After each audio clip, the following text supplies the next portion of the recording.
Hello, praise the Lord, shalom. प्रभु आप सबको आशीष दे। एक बार फिर हम प्रभु यीशु मसीह के सामर्थी नाम से आपका स्वागत करते हैं और मैं धन्यवाद करता हूं परमेश्वर का जो लगातार हमें पवित्र आत्मा की सामर्थ से जय के उत्सव में लेकर जाने वाला परमेश्वर और हमें सचमुच जय में लेकर चलता है। धन्यवाद करता हूं परमेश्वर का आप सबों के लिए जो लगातार परमेश्वर के वचन से तालीम पा रहे हैं और मैं विश्वास करता हूं कि ये वचन की तालीम जो आप ले रहे हैं ये आपके आने वाले फ्यूचर में परमेश्वर इन वचनों के द्वारा आपके फ्यूचर में एक बड़ा काम करेंगे और आप देखेंगे परमेश्वर के अनुग्रह को जो आपके जीवन में काम करेगा। हालेलुया। मैं प्रभु की स्तुति करता हूँ एक बार फिर। और आज हम जिस वचन पर विश्वास के द्वारा बात करेंगे और वो वचन हम पहले प्रभु के वचन में से पढ़ेंगे 2 तिमोथियुस और उसका 2 अध्याय उसका 15 वचन। आइए हम उस वचन को देखें।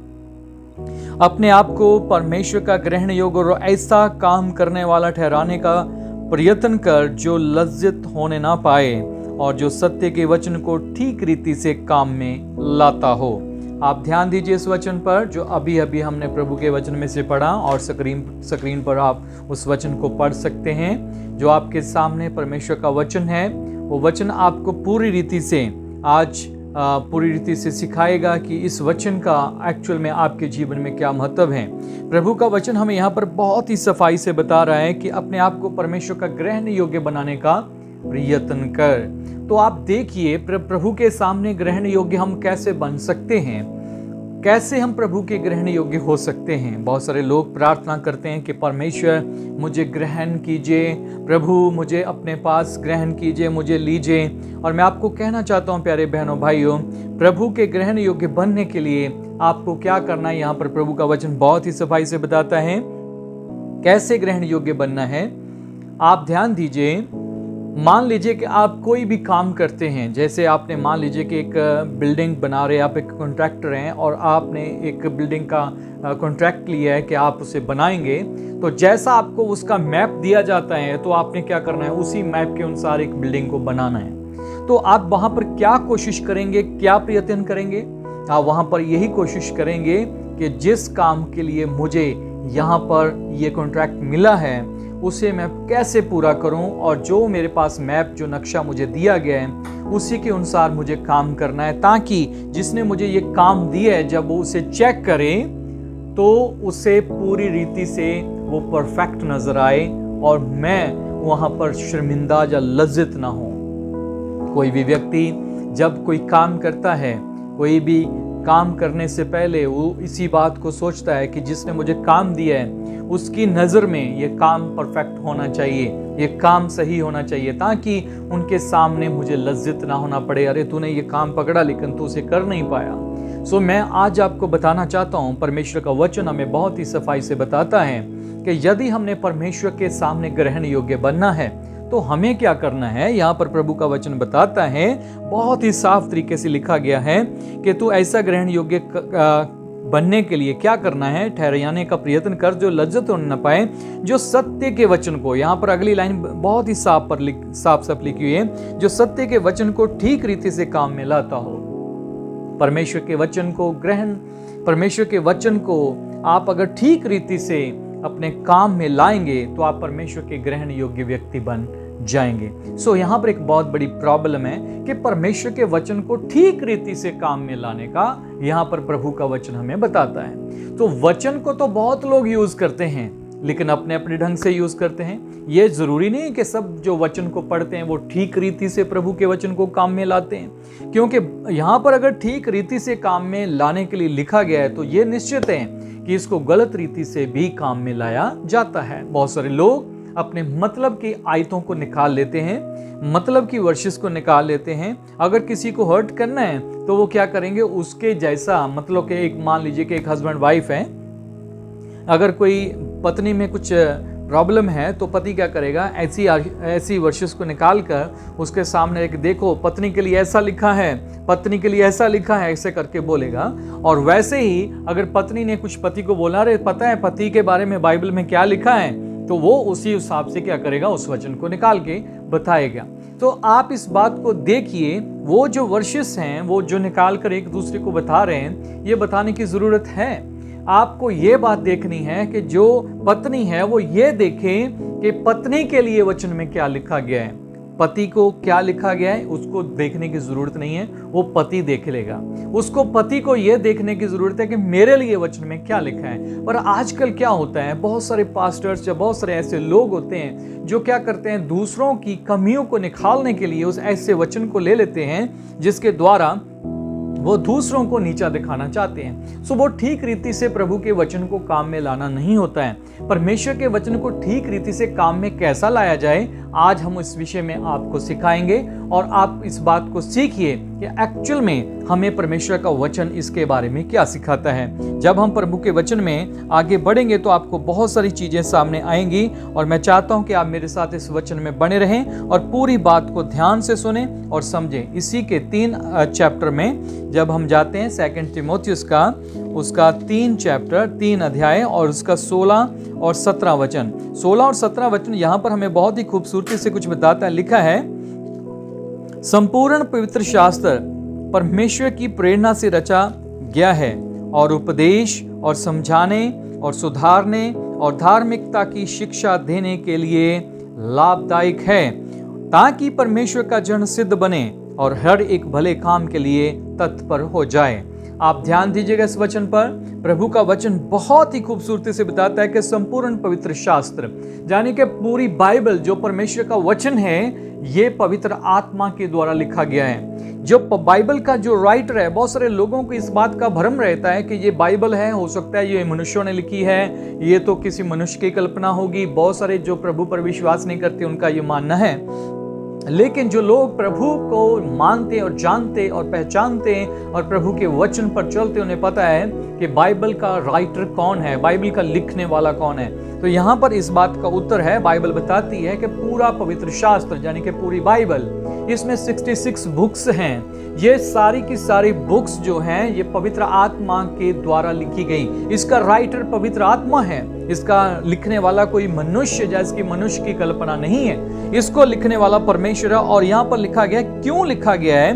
पहली बात, ये हमें क्या देता है? उपदेश देता है। परमेश्वर का वचन हमें क्या देता है?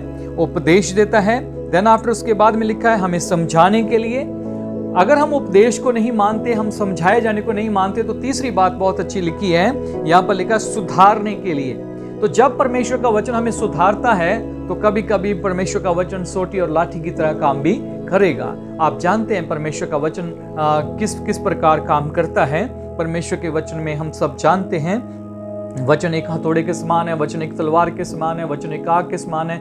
वचन जो है उसकी कई परिभाषाएं, वो एक लाठी के समान है। परमेश्वर का वचन जब आता है तो आग सा आता है। परमेश्वर का वचन हमारे लिए बहुत से ऐसे काम करता है जिसके बारे में आपने शायद कभी कल्पना ना की होगी। लेकिन उसके बाद में लिखा है धार्मिकता की शिक्षा देने के लाभदायक है। और 17 आयत बताती है ताकि परमेश्वर का जन सिद्ध बने। परमेश्वर का जन सिद्ध बने। तो यहाँ पर जो सिद्ध शब्द लिखा गया है, मैं आपका ध्यान इस बात पर लेकर जाना चाहता हूं। परमेश्वर के वचन में, परमेश्वर का वचन हमें बताता है जो सिद्ध बने। सिद्ध का क्या मतलब? तो यहां पर परमेश्वर का वचन क्या बताता है? ताकि परमेश्वर का जन क्या बने?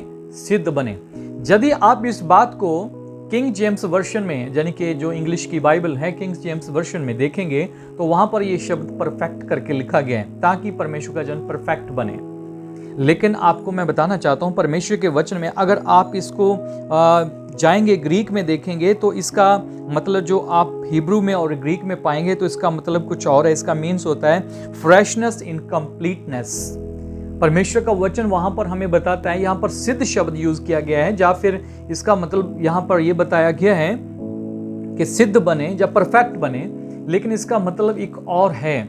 जैसे मान लीजिए मैं आपको बताना चाहता हूँ फ्रेशनेस के बारे में कि यहाँ पर परमेश्वर का वचन बताता है यदि आप परमेश्वर के वचन के द्वारा अपने आप को नया बनाएंगे तो वो कैसे होता है। मान लीजिए कि हमारा जो कंप्यूटर पुराना वर्जन है, आपने अगर उसको क्या करना है, उसको नए में कन्वर्ट करना है तो उसको अपडेट करना होता है, उसको नया बनाना होता है। आपका फ़ोन अपडेट करते हैं आप, और बहुत सारी चीज़ें टाइम टू टाइम आप क्या करते हैं, अपडेट करते हैं। सो आप जान लीजिए जब आप परमेश्वर के वचन में जाते हैं, परमेश्वर का वचन इसीलिए हमें दिया गया है ताकि परमेश्वर का जन इसके द्वारा क्या होए, क्या बन जाए, अपडेट हो जाए, या दूसरे शब्दों में कंप्लीटली फ्रेशनेस में आ जाएं।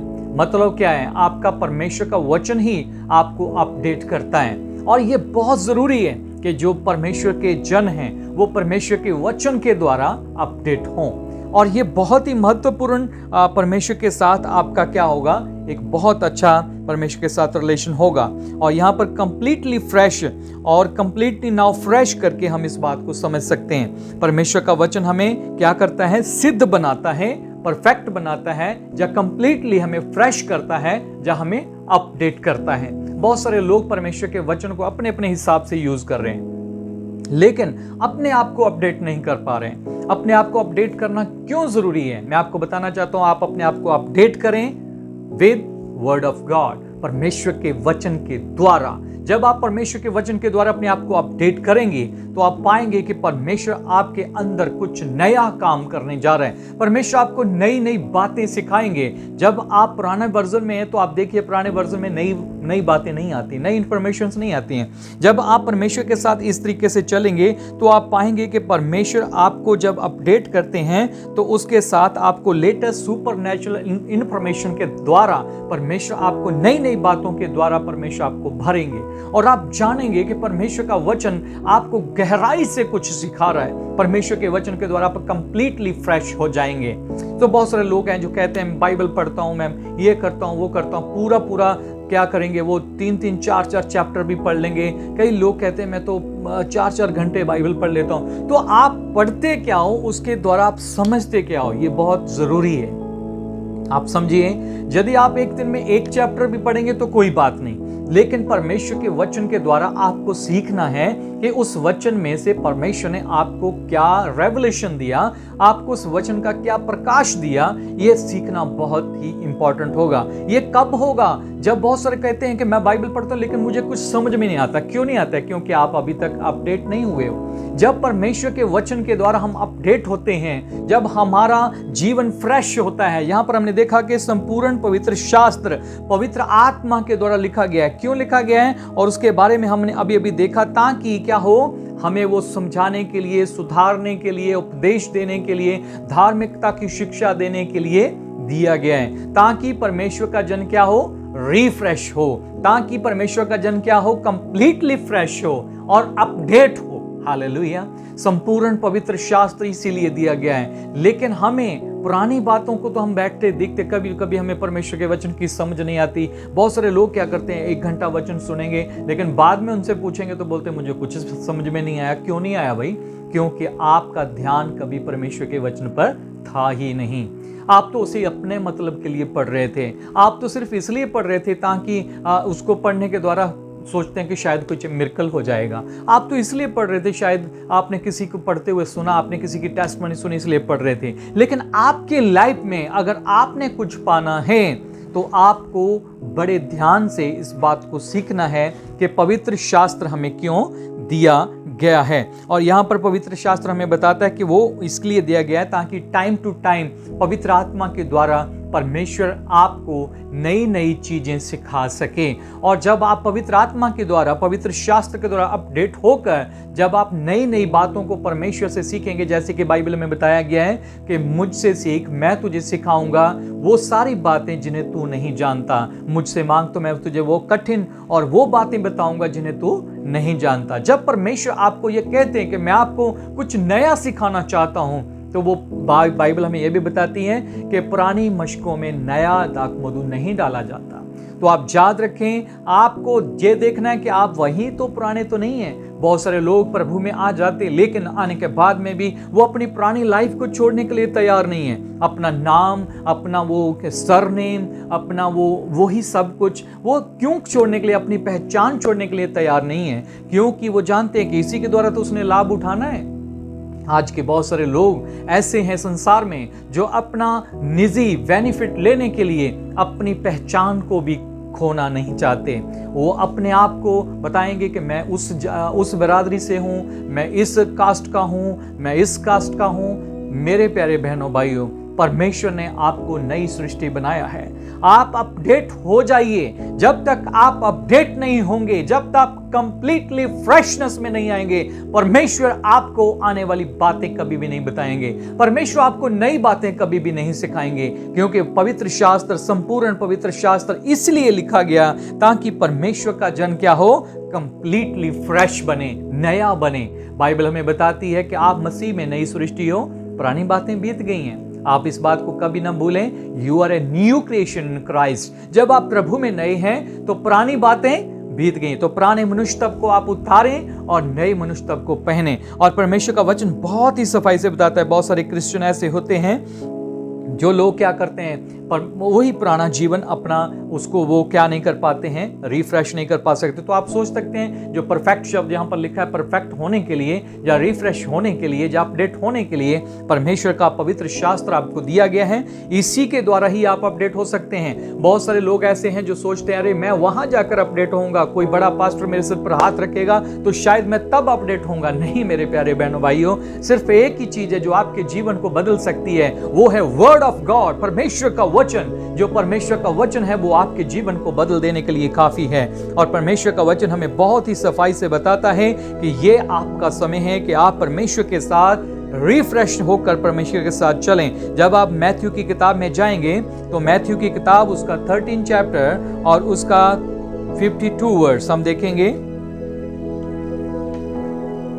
यहां पर लिखा है, उसने उनसे कहा, इसलिए हर एक शास्त्री जो स्वर्ग के राज्य का चेला बना है। बड़े ध्यान से सुनिए, आप स्क्रीन पर इस वचन को बड़े ध्यान से देखें और मेरे साथ पढ़ें। यहां पर लिखा है, उसने उनसे कहा, इसलिए हर एक शास्त्री जो स्वर्ग के राज्य का चेला बना है उस ग्रह से समान है जो अपने भंडार से नई और पुरानी बातें निकालता है। हालेलुया।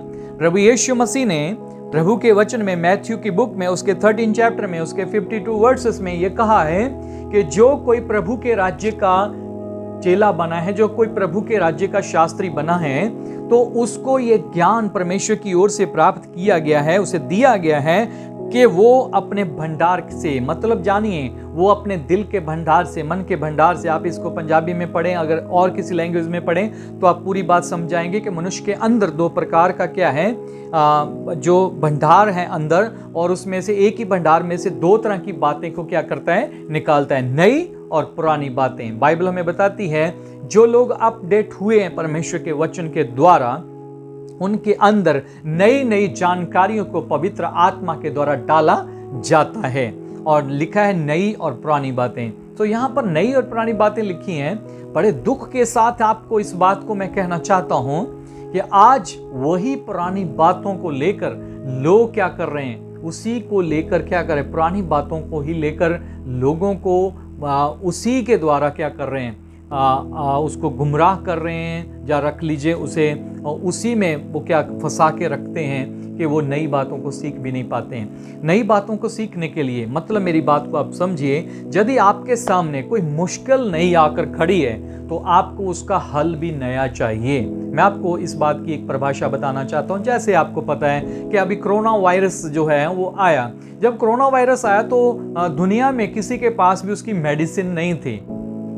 उसकी मेडिसिन ना होने के कारण बहुत सारे लोगों ने अपनी जानों को गंवा दिया, ऐसा हम सुनते हैं समाचारों में। लेकिन मैं आपको बताना चाहता हूं, यदि बीमारी नहीं है तो उसकी मेडिसिन भी क्या होती है, नहीं होती है। जब भी आज संसार की मुश्किलें नहीं है, जब भी संसार में समस्याएं नहीं हैं, तो उनका हल भी नया होना चाहिए। तो वो नया हल आपको कहां से मिलेगा मेरे प्यारे बहनों भाइयों? जो लोग परमेश्वर के वचन के द्वारा अपडेट हैं, वो लोग परमेश्वर के राज्य से नई नई बातों को सीखेंगे। परमेश्वर का वचन हमें बताता है कि जो परमेश्वर के राज्य का शास्त्री है वो अपने भंडार से नई और पुरानी बातों को निकालता है। ये मैं आपको बताना चाहता हूं कि परमेश्वर का वचन कभी भी पुराना नहीं होता है। परमेश्वर के वचन में हम नई और पुरानी बातों को सीखते हैं। पहले समय में क्या हुआ था, क्या कैसे कैसे संसार में हुआ, क्या क्या हुआ, वो सारी जानकारी को हम पाते हैं और आज हमारे जीवन में पवित्र आत्मा कैसे काम करेगा और कैसे कर रहा है और कैसे करता रहेगा, ये नई बातें पवित्र आत्मा आपको सिखाएंगे। आने वाले समय में क्या होगा वो पवित्र आत्मा आपको सिखाएंगे। और जो कुछ बातें लिखी गई हैं, जैसे जैसे संसार में नई नई मुश्किलें समस्याएं हम देखते हैं, वैसे ही उसका हल भी नया परमेश्वर की ओर से आपको प्राप्त होगा। मेरे प्यारे बहनों भाइयों, परमेश्वर के वचन में रहें और परमेश्वर के वचन से हम देखें कि परमेश्वर आपको अपडेट कर रहे हैं। अगर नहीं आप आज तक रिफ्रेश हुए तो रिफ्रेश हो जाइए।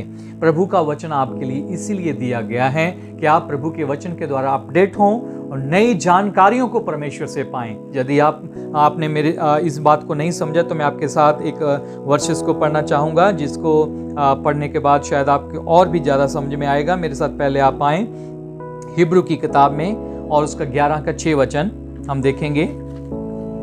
11 का 6 वचन यहाँ पर लिखा है, और विश्वास बिना उसे प्रसन्न करना अनहोना है, क्योंकि परमेश्वर के पास आने वाले को यह विश्वास करना चाहिए कि वह है और अपने खोजने वालों को प्रतिफल देता है।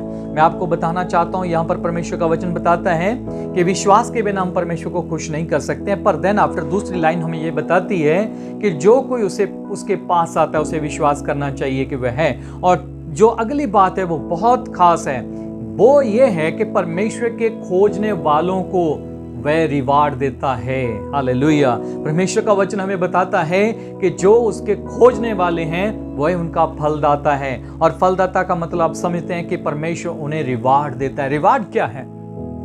अभी ये रिवार्ड क्या है? प्रतिफल क्या है? परमेश्वर अपने खोजने वालों का प्रतिफल देने वाला परमेश्वर है। तो प्रतिफल क्या मिलेगा? मैं आपको बताना चाहता हूं, जितने भी परमेश्वर के महान दास सेवक हुए, जितने भी नबी परमेश्वर के हुए, उनको क्या रिवार्ड मिला आप जानते हैं? परमेश्वर के बड़े बड़े नबियों के पास जो रिवार्ड था वो ये था कि परमेश्वर ने उनको नई नई बातें सिखाई और परमेश्वर ने उन्हें आने वाले समय की खबरें दी।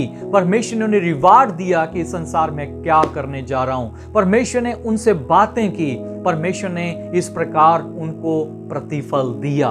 मैं आपको बताना चाहता हूं, परमेश्वर का वचन यहां पर कहता है कि परमेश्वर अपने खोजने वालों का प्रतिफल देने वाला परमेश्वर है। तो वो किन को प्रतिफल देता है? जो लोग परमेश्वर के वचन के द्वारा अपने आप को अपडेट करते हैं, जो लोग अपने आप को कंप्लीटली फ्रेश करते हैं, वो लोग जो वचन के द्वारा रिफ्रेश होते हैं, परमेश्वर उन्हें रिवार्ड देने वाला परमेश्वर है। वो रिवार्ड आपको भी परमेश्वर देना चाहता है यदि आप परमेश्वर के खोजी बनकर परमेश्वर को ढूंढें इस वचन के द्वारा। ढूंढने के लिए आपको बाहर नहीं जाना है। आप याद रखें, कई लोग ढूंढने के लिए बहुत दूर निकल जाते हैं। वो सोचते कि मैं उस कलीसिया में ढूंढूंगा, मैं उस कलीसिया में ढूंढूंगा।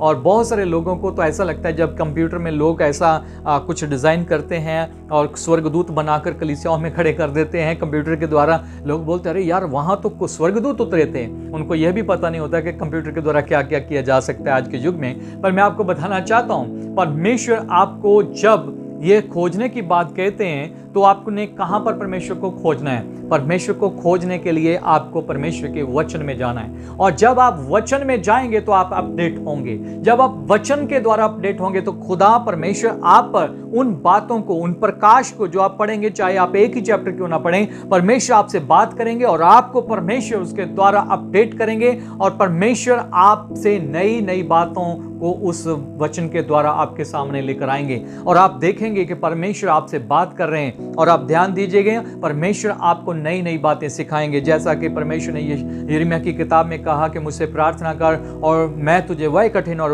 वो बातें बताऊंगा जिन्हें तू नहीं जानता। तो परमेश्वर ने जब यिर्मयाह से ये बात की, आप जानते हैं कि परमेश्वर ने उसे रिवार्ड दिया। यिर्मयाह ने एक बहुत बड़ा भविष्यवक्ता था, यशायाह एक बहुत बड़ा भविष्यवक्ता था। जो परमेश्वर के बड़े बड़े लोग हुए, उन लोगों को ये रिवार्ड मिला कि उन्होंने परमेश्वर के वचन के द्वारा बहुत ही ज्यादा ज्ञान को पा लिया। और मैं आपसे कहना चाहता हूं, होशिया की किताब में जाएं मेरे साथ। होशिया की किताब 6 की 3 आयत को पढ़ें। आओ हम ज्ञान ढूंढें वरन यहोवा का ज्ञान प्राप्त करें। बड़े ध्यान से सुनो, आओ हम ज्ञान ढूंढें वरन यहोवा का ज्ञान प्राप्त करने के लिए यत्न भी करें। क्या करें? यत्न भी करें। और बहुत अच्छा लिखा है, क्योंकि यहोवा का प्रगट होना भोर सा निश्चित है। वह वर्षा के समान हमारे ऊपर आएगा, वरन बरसात की अंत की वर्षा के समान जिससे भूमि सिंचती है। हालेलुया। मैं परमेश्वर का धन्यवाद करता हूँ इस वचन के लिए। यहाँ पर बहुत ही खूबसूरती से यहाँ पर बताया गया कि आओ हम परमेश्वर का ज्ञान ढूंढें। तो आजकल लोग इस बात को क्यों नहीं ढूंढ रहे? परमेश्वर का ज्ञान ढूंढने की बजाय आजकल लोग क्या ढूंढ रहे हैं मेरे प्यारे बहनों भाइयों? चमत्कार ढूंढ रहे हैं। मैं आपको कहना चाहता हूँ, चमत्कार आपके पीछे पड़कर आपको मिलेंगे। ये कोई ऐसी बात नहीं कि चमत्कार आपको नहीं मिलेगा। चमत्कार के लिए आपको ढूंढने की जरूरत नहीं है। आप देखेंगे चमत्कार आपके जीवन में आपको ढूंढते हुए आपके पास आएंगे। कब आएंगे?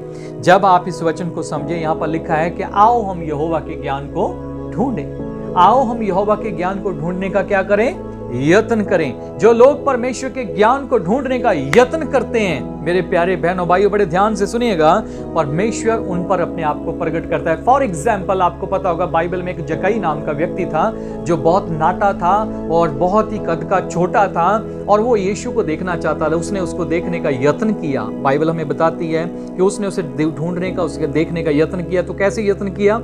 वो जानता था कि यीशु मसीह इस मार्ग से गुजरेंगे और वहां पर एक दरख्त, एक पेड़ था गुलर का, वहां पर लिखा हुआ है, और वो उस पर चढ़कर यीशु को देखने का उसने यत्न किया। वो बहुत नाटा था। उसने सोचा होगा कि मैं कैसे चढ़ूंगा। वो एक टैक्स कलेक्टर था, एक ऑफिसर था। ऑफिसर कभी भी पेड़ों पर नहीं चढ़ते, आपको पता है, और ये काम तो लेबर क्लास का होता है। पर उसने एक ऑफिसर होकर भी एक पेड़ पर चढ़ने का क्या किया? यत्न किया कि वो यीशु को देखना चाहता है। आपको पता है, जो लोग यत्न करते हैं परमेश्वर को देखने का, उसके ढूंढने का, उनको प्रतिफल मिलता है।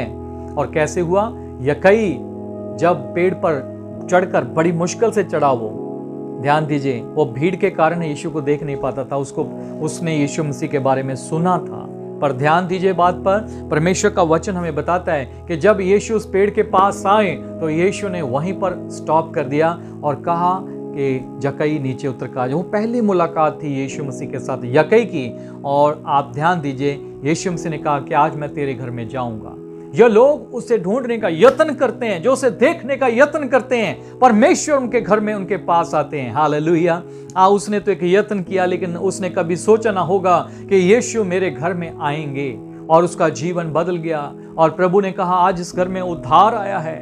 हालेलुया। मैं प्रभु की स्तुति करता हूं। ये सब कब कैसे होता है? जब आप प्रभु के वचन के मुताबिक, यहां पर लिखा है, उसे ढूंढने का यत्न करें। और उसके बाद में लिखा है कि परमेश्वर का प्रगट होना भोर सा प्रगट होना निश्चित है। जैसे हर रात के बाद सुबह आती है और उसका आना निश्चित है, वैसे ही परमेश्वर का आपके ऊपर प्रगट होना निश्चित है। बाइबल हमें बताती है, ढूंढो तुम पाओगे, खटखटाओ तो मेरे लिए खोल दिया जाएगा, मांगो तुम्हें दिया जाएगा। ये बातें आप जानते हैं, प्रभु यीशु मसीह ने कही थी। और आप जानिए, जब आप प्रभु को ढूंढने का यत्न करेंगे और उसके ज्ञान को प्राप्त करने का यत्न करेंगे, तो क्यों परमेश्वर आपको प्रतिफल नहीं देंगे? वो जरूर आपको प्रतिफल देंगे और उसका प्रतिफल बहुत बड़ा होगा। और यहाँ पर लिखा है कि जैसे बरसात की अंतिम वर्षा के समान, जैसे वर्षा पड़ती है और लिखा है कि वो वैसे ही वापस नहीं चली जाती है, परंतु इस पृथ्वी पर आकर इस पृथ्वी को क्या करती है? सींचती है। और मैं आपको बताना चाहता हूं, जब आपके जीवन में परमेश्वर का वचन काम करता है तो वो वैसे ही वापस नहीं चला जाता, परंतु आपकी रूह को सींचता है।